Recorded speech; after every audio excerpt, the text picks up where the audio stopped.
जब समंदर पार 7 समंदर दूर किसी विदेशी धरती पर भारत का तिरंगा लहराता है, जब विदेश की सरजमी पर किसी पहाड़ी गांव का नाम गर्व से लिया जाता है और जब न्यूयॉर्क जैसे ग्लोबल शहर में उत्तराखंड की पहचान तालियों की गूंज बन जाती है, तो समझ लीजिए ये सिर्फ एक खिलाड़ी की जीत नहीं होती, ये एक राज्य का स्वाभिमान होता है, ये एक देश की नई पीढ़ी की ताकत होती है। बात पिथौरागढ़ के पहाड़ की है, जाबुका गांव की मिट्टी की है और न्यूयॉर्क में भारत की शान बनकर खड़ा एक नाम, रोनित कार्के। उत्तराखंड वालों के लिए, खासकर खेल प्रेमियों के लिए और हर उस युवा के लिए जो सीमित संसाधनों से निकलकर असीम सपने देखता है, ये खबर सिर्फ खुशी नहीं, गर्व से सीना चौड़ा कर देने वाली है। पिथौरागढ़ मूल के युवा टेनिस खिलाड़ी रोनित कार्के को भारत के 77वें गणतंत्र दिवस के मौके पर न्यूयॉर्क स्थित भारतीय दूतावास ने सम्मानित किया है। और वजह कोई छोटी उपलब्धि नहीं, बल्कि 2025 विंबलडन बॉयज सिंगल्स फाइनल में उनका ऐतिहासिक प्रदर्शन। ध्यान दीजिए, विंबलडन, वही मंच जहां दुनिया के सबसे बड़े टेनिस दिग्गजों की किस्मत लिखी जाती है। उसी विंबलडन के फाइनल में एक 17 साल का लड़का, जिसकी जड़ें उत्तराखंड के सीमांत गांव में हैं, दुनिया को बता रहा है कि टैलेंट पासपोर्ट नहीं देखता, हौसले जमीन देखते हैं। न्यूयॉर्क में भारतीय दूतावास में जब गणतंत्र दिवस का माहौल था, जब भारत की लोकतांत्रिक ताकत का जश्न मनाया जा रहा था, उसी मंच पर रोनित कार्के की उपलब्धियों को सलाम किया गया। रोनित के पिता त्रिलोक कार्के को भारत के कौंसल जनरल विनय श्रीकांत प्रधान ने सम्मान प्रदान किया। ये पल सिर्फ एक परिवार का नहीं था, ये पल था उत्तराखंड की पहचान का, भारत की युवा शक्ति का। भारतीय दूतावास द्वारा दिए गए सम्मान पत्र में जो शब्द लिखे गए, वो सिर्फ औपचारिक पंक्तियां नहीं थी, वो एक संदेश था पूरी दुनिया के लिए। सर्टिफिकेट में इस दौरान लिखा गया कि टेनिस में उनकी उल्लेखनीय उपलब्धियों के लिए श्री कार्के की सराहना की जाती है। खेल के प्रति उनकी जो प्रतिबद्धता है, दृढ़ता है, कौशल और उत्कृष्टता की अथक खोज है और उन्हें दुनिया भर के युवाओं के लिए प्रेरणा बनाती है और भारतीय अमेरिकी समुदाय को गर्व से भर देती है।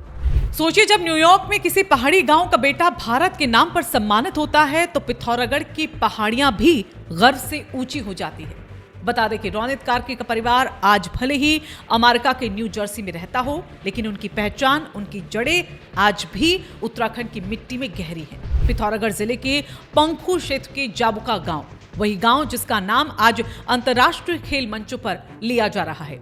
चलिए अब एक तस्वीर आपको यहां पर दिखाते हैं, रोनित और उनकी दादी की तस्वीर जो हाल ही में उनके पास पहुंची उत्तराखंड से। रोनित ने जब यूएसटीए अंडर 18 नेशनल फाइनल जीता, तो रोनित ने अपनी ट्रॉफी और दादी के साथ तस्वीर खिंचवाई। ये तस्वीर सिर्फ एक फोटो नहीं थी, वो पीढ़ियों का आशीर्वाद था, वो पहाड़ की संस्कार परंपरा थी जो न्यूयॉर्क के कैमरे में कैद हो गई। अब जरा रोनित कार्के के खेल सफर पर नजर डाल लेते हैं, क्योंकि ये सफर सिर्फ टैलेंट का नहीं है, लगातार मेहनत और अनुशासन का भी है। जी हाँ, जनवरी 2025 ITF जूनियर J300 बैरकुला डबल्स, रोनित ने अपने साथी जैक स्टरफील्ड के साथ खिताब अपने नाम कर लिया।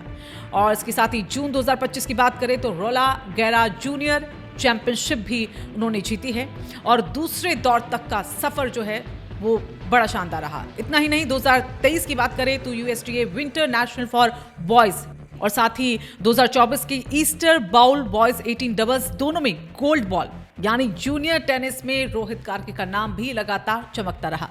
और फिर आया वो पल जिसने उन्हें वैश्विक पहचान दिला दी। 2025 विंबलडन बॉयज सिंगल्स फाइनल में पहुंचना ही किसी सपने से कम नहीं, और वहां दुनिया के बेहतरीन खिलाड़ियों के सामने डटकर खेलना, ये बताता है कि रोनित सिर्फ खिलाड़ी नहीं है, भविष्य का चैंपियन है। 28 अप्रैल 2025 रोनित ने अपनी करियर की सर्वश्रेष्ठ ITF जूनियर रैंकिंग 49वीं हासिल की है और उनकी अब तक की सर्वश्रेष्ठ जो विश्व जूनियर रैंकिंग रही है नंबर 18। तो 17 साल की उम्र में ये आंकड़े किसी भी देश के लिए गर्व की बात है। रोनित अमेरिका के लिए खेलते हैं, स्टैनफोर्ड यूनिवर्सिटी से जुड़े हैं, लेकिन जब न्यूयॉर्क में भारतीय दूतावास उन्हें सम्मानित करता है तो संदेश साफ होता है, जहां भी भारतीय मूल की प्रतिभा चमकती है, भारत उसे अपना मानता है। जूनियर लेवल पर अंडर 14, अंडर 16, अंडर 18 हर कैटेगरी में रोनित यूएस नेशनल चैंपियन रह चुके हैं। यूएसटीए अंडर 18 नेशनल चैंपियनशिप जीतने के बाद उन्होंने जीत अपने परिवार को समर्पित की और यही तो उत्तराखंड की पहचान है, जहां बच्चे मेडल नहीं संस्कार लेकर बड़े होते हैं। रोनित के पिता त्रिलोक सिंह कार्की और माता कंचन कार्की दोनों इंजीनियर हैं। काम के सिलसिले में परिवार अमेरिका गया और वहीं रौनक का जन्म हुआ, लेकिन संस्कार पूरे पहाड़ी। उनकी बड़ी बहन नाओमी कार्की भी अमेरिका के लिए जूनियर लॉन टेनिस खेलती हैं। यानी एक पूरा परिवार खेल को जीवन बना चुका है। आज जब न्यूयॉर्क में रौनक कार्की का नाम लिया गया तो सिर्फ एक खिलाड़ी नहीं बल्कि उत्तराखंड का बेटा दुनिया के सामने खड़ा था। यह सम्मान सिर्फ अमेरिका में मिला अवार्ड नहीं, ये उस भरोसे की जीत है कि पहाड़ों से निकली प्रतिभा दुनिया जीत सकती है। रौनक कार्की की कहानी हर उस युवा के लिए जो सोचता है कि गांव छोटा है, संसाधन कम है, मौके सीमित है। ये कहानी कहती है अगर हौसले बड़े हो तो पहचान वैश्विक नहीं। न्यूयॉर्क में मिला ये सम्मान सिर्फ उत्तराखंड के लिए नहीं, पूरे भारत के लिए गौरव का क्षण है। देवभूमि का बेटा विश्व मंच पर और तिरंगे के साए में, यही है नए भारत की असली तस्वीर। अगर आपको ऐसी कहानियां पसंद है जो पहाड़ के हौसलों को दुनिया के मंच तक पहुंचाती है, अगर आप भी चाहते हैं कि उत्तराखंड का हर रौनक कार्की देश दुनिया में पहचान बनाए, तो अभी इस वीडियो को लाइक कीजिएगा ताकि ये गर्व और दूर तक पहुंच पाए। शेयर करें हर उस युवा तक जो सपने देखता है और लड़ना चाहता है, और सब्सक्राइब करें हमारे चैनल को, क्योंकि हम लाते रहेंगे देवभूमि की वो कहानियां जो सिर्फ खबर नहीं, गर्व बन जाती हैं।